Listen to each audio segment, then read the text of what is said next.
guys, it's me, Rosel Fishing, and welcome back to my channel. For today's video, nandito po tayo ngayon sa laot para muling maghanap buwan. So come on guys, samahan nyo kami. Let's go!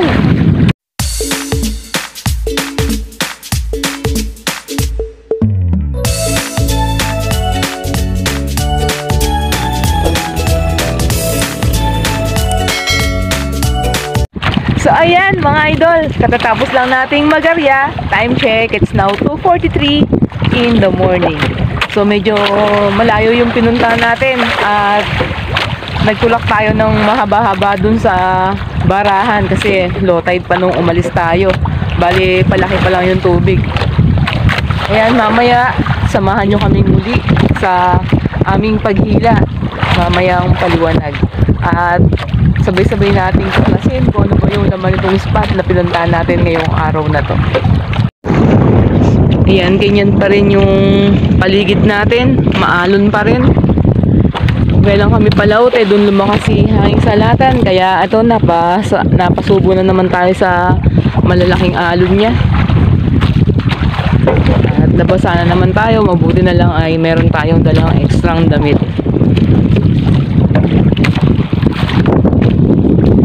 So ayan, hila na tayo.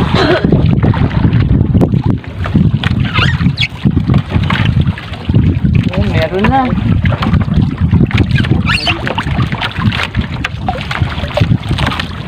Sana magtuloy.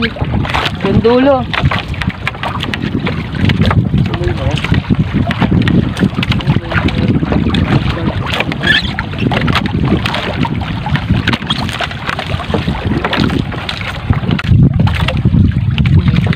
Na naman si Haring Araw. Against the light na naman tayo mga idol. Pasensya na ha.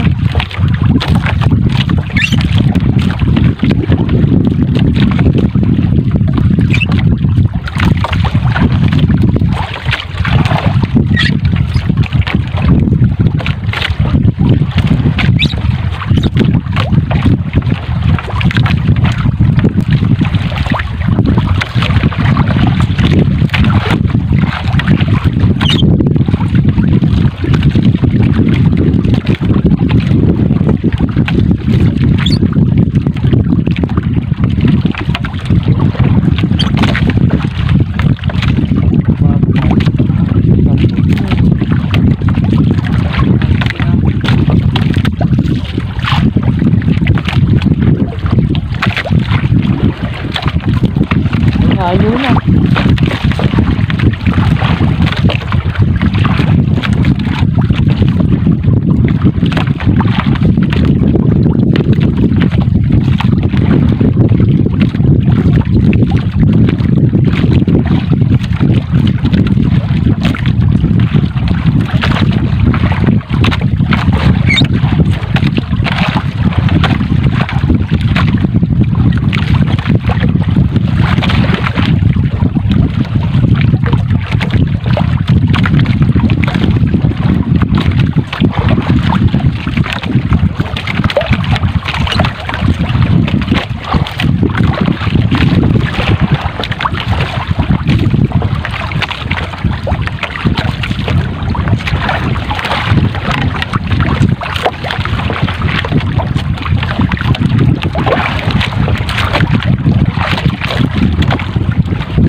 So yan mga idol, Konting panyo na lang inihila ni Oshino, tayo uwi na.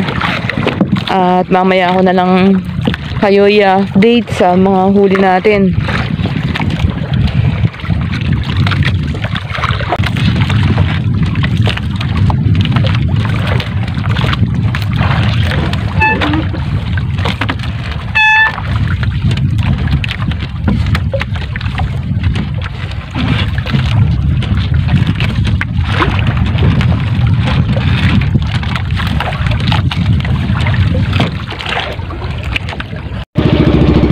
Ayan, pauwi na tayo.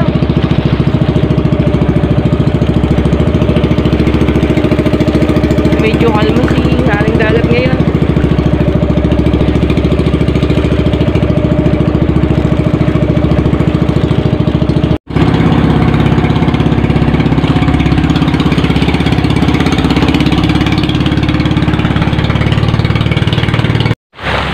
Ayan mga idol, tapos tayong magtanggal sa ganap na 9:06 ng umaga.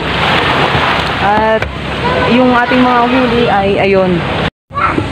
Yan, ito yung bunga ng ating pinagpaguran. Ito ang ating mga bulik. Ayan, may halo siyang mga isda, yung ating mga malakapas, babansi, ayan, bisugo. Ito yung bisugo, dumalang siya ngayon dahil dati talagang nagkakatambakan ng huli dyan. At yan yung ating mga sapsap. So dalawang klase pa rin yung hipon natin, merong bulik at merong mga swahe. Dito naman sa kabilang tambor ay mga alimasag at ilang pirasong pitik or alupiyang dagat.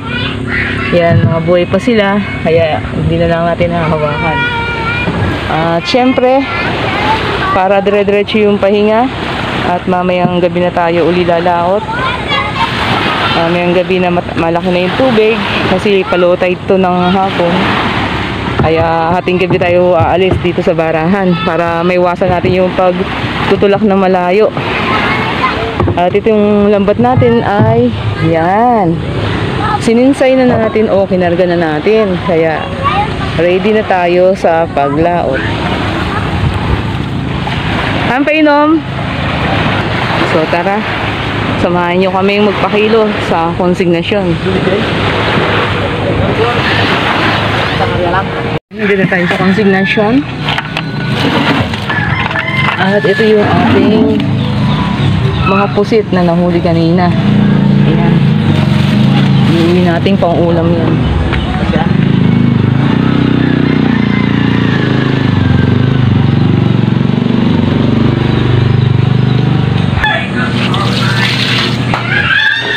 Puyat yata ito si Boss Karag eh.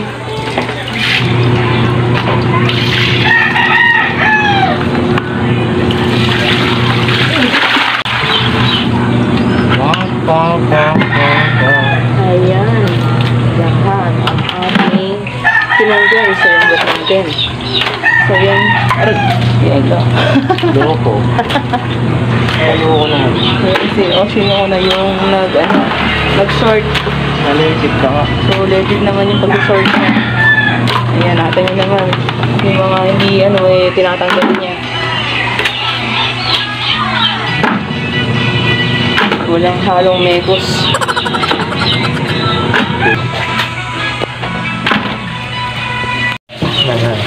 Ayan, para madali. Pati si lingkod nyo ay nag-sort na rin. Ayan, tumulong na rin. So, ito yung ating mga tigasor yung swahe. At ito naman yung ating bulik at sugpo. So, consider as tunay lang siya. Dahil hindi niya na-reach yung required size bilang isang bulik.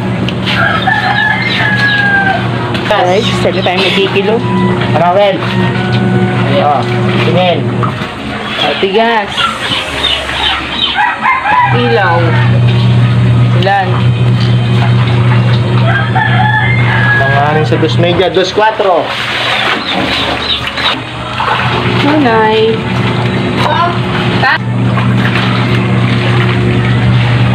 Kalahati.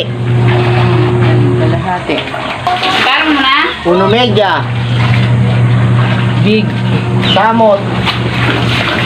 ka lang, tuhod. Ayan, samot kasi iba-ibang 2 kilo, isda. samot. Ayan, mga mura lang na isda yan dito sa amin. Diyan po ba sa lugar yun? Ayan, ito na yung kabuuang kilo ng ating huli sa araw na ito. Ayan, ang sarap lang kapag tayo ay nakakalaot. Meron na tayong libreng masarap na pangulam. Ayan yung mga pusit na nahuli ni Yoshino kaninang nananangkab siya. Dahil hindi yan natutulog sa laot, ako lang yung pinatutulog niya. So yan, nanghuli siya ng pusit. Bali yung pusit po natin dito, ang tawag sa amin yan ay pusit tunay. Ayan, or sa ibang lugar ay pusit ballpen. Ayan, meron tayong maya-maya, alumaan, piprito natin, at bisugo. Itong pusit na to, hindi po yan pusit kalawang. So, ibang klaseng pusit po yung kalawang na yun. Masarap lang po yung pangkalamares. Ito, masarap po sa kahit anong luto. At syempre, meron din tayong mga crabs and shrimp mantis. Ayan, o yung ating alupiang dagat. O, diba? Perfect na yung ating pang-ulam para sa araw na ito. Alright mga idol, nandito na tayo ngayon sa bahay at inyo pong nasaksiyan ang ginawa naming madaling araw na paglaot hanggang sa pagbibenta namin sa konsignasyon.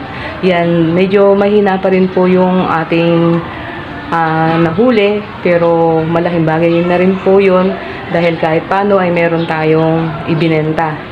Tiyaga-tiyaga lang hanggat mahina pa yung pauli. Hoping na sa mga susunod na paglaot natin ay makahuli naman ng maganda. So, kung bago ka po dito sa aming munting channel at gusto mo ang mga fishing content na aming na-upload, maaari lamang pong pakipindot ang subscribe button sa ibaba nitong ating video at huwag kalimutang i-click ang notification bell para ma-update ka sa mga bagong videos na aming ina-upload. So, bye for now. Thanks for watching and see you to our next video. Thank you. Goodbye.